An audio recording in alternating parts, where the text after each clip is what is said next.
ఒక పల్లెటూరులో ఒక వ్యక్తి నెయ్యి అమ్ముకుంటూ జీవితం గడిపేవాడు. తాను తయారు చేసిన నెయ్యిని పట్టణానికి తీసుకొచ్చి ఒక వ్యక్తికి అమ్మేవాడు. ఆ నెయ్యి అతనికి అమ్మి అతని దగ్గర పాలు, ఉప్పు, చక్కెర, కిరాణా సామాన్లు కొనుక్కొని ఊరికి తీసుకువెళ్ళేవాడు. ఒకసారి ఆ పల్లెటూరి వ్యక్తి నెయ్యి అమ్మి వెళ్ళిపోయిన తర్వాత ఆ కిరాణా షాప్ యజమాని ఏం చేస్తాడంటే ఆ నెయ్యి ప్యాకెట్ ని తూకం వేస్తాడు. తూకం వేయగానే 900 గ్రాములే వస్తుంది. అది చూడగానే ఆ షాపు యజమానికి బాధ కలుగుతుంది.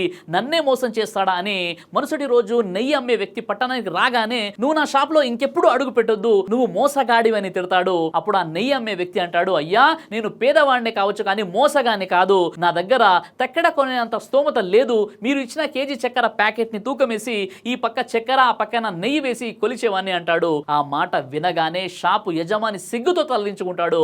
ఎందుకంటే ఆ యజమాని కేజీ చక్కెర బదులు 900 గ్రాములు ఇచ్చాడు, తనే మోసం చేశాడు. మనం వేరే వారికి ఏం చేస్తామో మనకు తిరిగి అదే లభిస్తుంది. అందుకే మోసం చేసే ముందు జాగ్రత్త.